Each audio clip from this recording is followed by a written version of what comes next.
سرخط مهمترین خبرها: توافق ایران و تاجیکستان بر سر نیروگاه سنگتوده 2. سوختار در نزدیکی فرودگاه دوشنبه. مقامات حادثه را شرح دادند و راه دوشنبه چناق را برای مسابقه اصحاب طمایف بستند.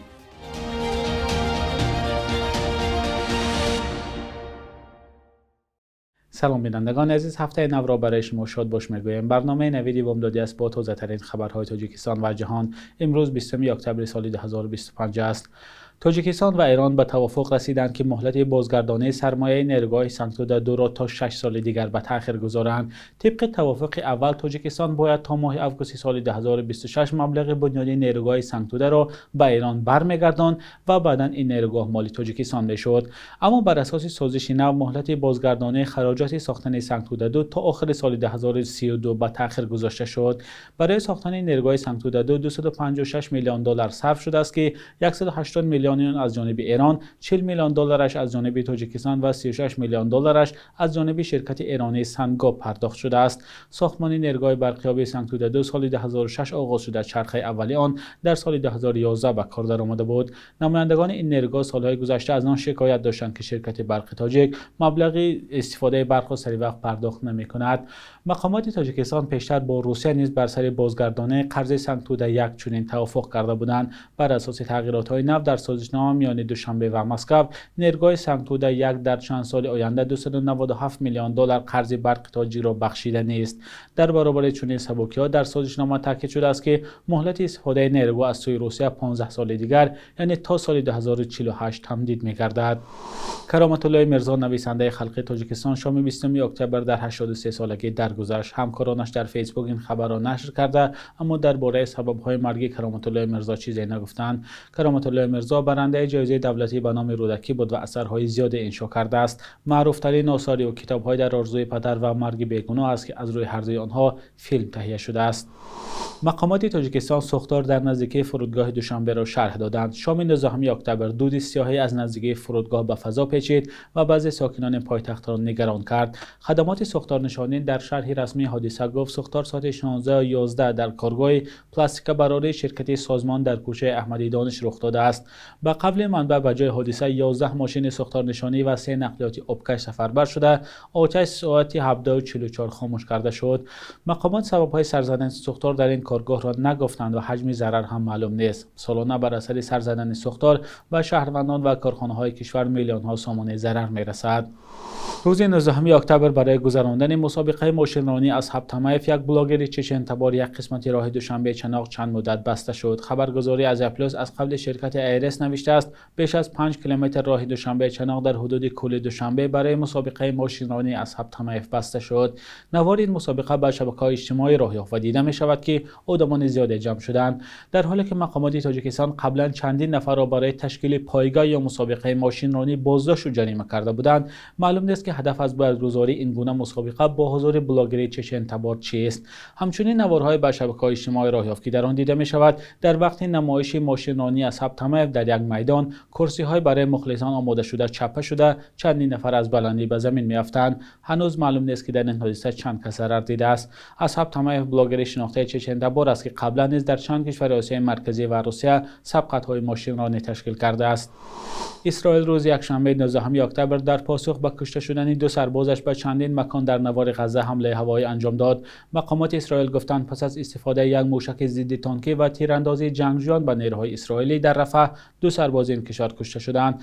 اسرائیل گفته است چند مکان وابسته به حماس از جمله یک نقب و انبار سلاح را هدف قرار داده است. ارتش اسرائیل بعد اجرای این حمله ها به غزه اعلام کرد که به توافق آتش‌بس پایبند می‌ماند. سازمان دفاع مدنی غزه که زیر نظر گروه حماس فعالیت می‌کند گفت بر اثر حمله‌های اسرائیل 33 نفر در سراسر غزه کشته شدند. بعضی ساکنان غزه گفتند که دست کم یک از حمله‌های اسرائیل به مکتب پیشینه در منطقه نصیرات انجام شد که آوارگان در آنجا بودند. ارتش اسرائیل اعلام کرده است که نیروهای دفاعی این کشور همچنان به توافق آتش‌بس پایبند خواهند بود و به هر گونه نقض آن پاسخ می‌دهند. شاخه نظامی حماس هم اعلام کرده است که به توافق آتش‌بس پایبند است و از درگیری‌ها در رفح خبر نداشته است. مقامات حماس گفتند از ماه مارس به این طرف با گروه‌های حاضر در منطقه رفح رابطه ندارند. حماس از سوی آمریکا و اتحاد اروپا سازمان تروریستی شناخته شده است. در همین حال یک مقام امنیتی اسرائیل گفته است که این کشور ورود کمک‌ها به غزه را تا اطلاع بعدی منع می‌کند میگویند، زیرا به گفته او حماس به طور آشکارا توافق آتشبس را ویران کرده است. توافق آتشبس در غزه 13 اکتبر در مصر امضا شد و به جنگ 2 ساله در این منطقه پایان داد. یک ساکن ازبکستان تلاش دارد پسر 23 سالش را از جنگ اوکراین به وطن برگرداند و میگوید پسر او را با فریب از روسیه به جنگ اوکراین بردند. دوام 3 سال اخیر خبرها از کشته شدن صدها نفر از آسیای مرکزی در اوکراین رسانه شد. مقامات کشورهای آسیای مرکزی در آغاز تجاوز روسیه به خاک اوکراین به شهروندان خود هشدار داده بودند که از شرکت در این جنگ خودداری کنند. ادامه موضوع در گزارش زرانگیزی نوروز شاه. این زن در صحبت با بخش ازبکی رادیوی آزادی گفت پسری وی اکبر قربانوف را با وعده کار به میدان جنگ فرستادند. روزاگل بابایова یک ماه باز در تاشکند در بدری ساختارهای دولتی میگردد. او تلاش دارد پسرش را از مرگ نجات دهد. اکبر هم با فرستادن نوار به خانواده‌اش خواهش کرده است که آن را در شبکه‌های اجتماعی پهن کنند. خلقم پرزیدنتم، خلق من، پرزیدنت من، اگر ما کوشش فرار کنیم ما را میپرانند. اگر از رفتن به جنگ سرکشی کنیم میزنند و مجبور میکنند. من میتوانم بگویم که کی و در کجا شأن و شرف آدمان را پس زدند. میدانم که در کجا ازبکان زیاد را دفن کردند. والدان آن بیچاره ها هنوز آنها را در خانه انتظارند. با دانستن این همه من خاموش بودن نمیتوانم. پرزیدنت، مردم مثل من اینجا خیلی زیادند. با من ازبک های زیاد هستند. چند نفر را ما به خاک سپردیم. که میده التماس زردن یاردن میریزد.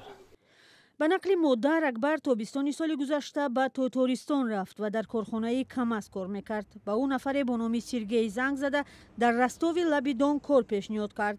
وی زاده ازبکستان را با اندری کالسنیکوف روسیگی شناس کرد.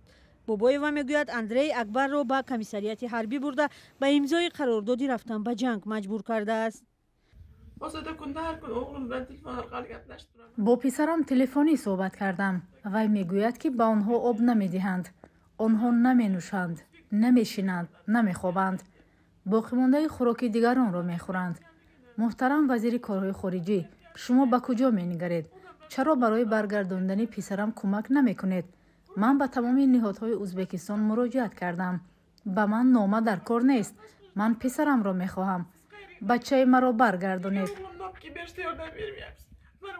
تلاش خبرنگاران برای گرفتن شرح وزارت کارهای خارجی ازبکستان در این رابطه بی نتیجه بود، ولی اندری کالسنیکوف که به ادعای مادر جوان ازبکستانی را به کمیسریات حربی برد به خبرنگاران گفت وی راننده بوده به مسافرکشی مشغول. من حتی نامناسب و رقم تلفن آنهای را که پسر مرا به کار در روسیه دعوت کردند پیشنهاد نمودم. این آدمان او را فریب کرده عذاب دادند. پسر من در حالت وزنین است. تیمورکا ازمید به من گفت که ما پسرت را برمیگردانیم. چرا وزارت مرا فریب میدهد؟ شوکت میرمانویچ به من کمک کنید. شما دولت را به کی باور کرده اید؟ اکبر قربانوف در پلیگون حربی رقم 41624 لوهانسک زیر نظارت نظامیان روس قرار دارد. میگوید برای سرکشی از شرکت در جنگ او بارها لطوکوب شده، انگشت پایش را شکسته، از غذا محرومش کردند.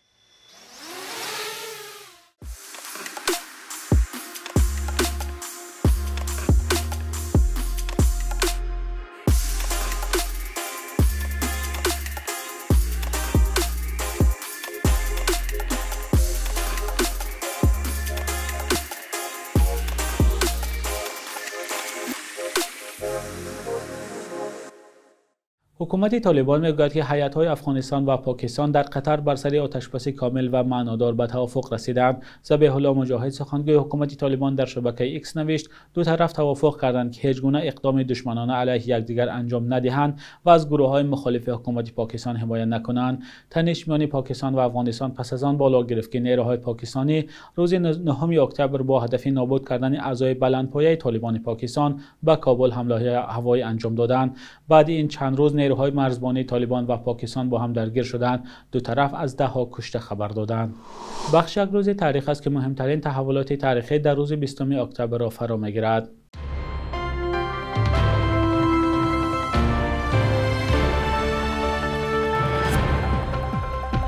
дар Сталинобод душанбеи пешин 20 октябри соли 1936 сохтмони истгоҳи роҳи оҳан шурӯъ шуд, ки баъди 30 сол ба макони имрӯзаш дар маркази Душанбе кӯчид. роҳи оҳан дар интиқоли мусофирону бор ба берун аз Тоҷикистон нақши муҳим мебозид, вале солҳои истиқлолият бо далелҳои мухталиф аз ҷумла замоне бад шудани равобити сиёсӣ бо Ӯзбекистон ё Русия ва ё дар давраи пандемияи коронавирус ҳаракати қаторҳо боздошта шудааст.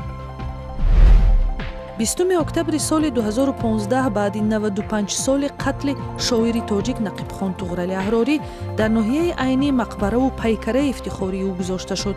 Туғралзодаи Фалғар ё Айнии ҳозира 55 сол умр дид ва ӯро аз он шоирони камназире медонанд, ки дар сабки душворбаёни Абдулқодири бедил шеър гуфтааст.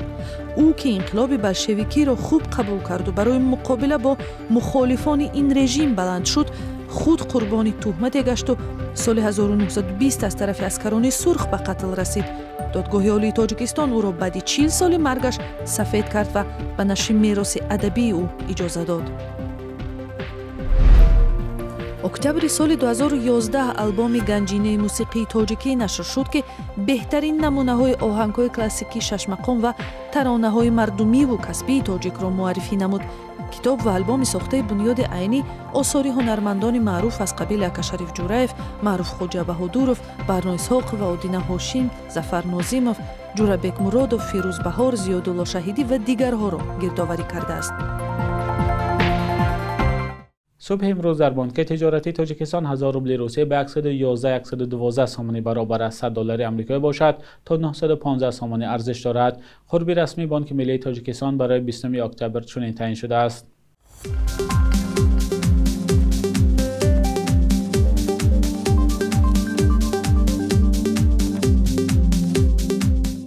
بینندگان عزیز، به پایان برنامه نویدی بامداده رسیدیم. لطفا نظر و پیشنهادهای خود را با ما فرستید. تا فردا، خدا نگهدارتان.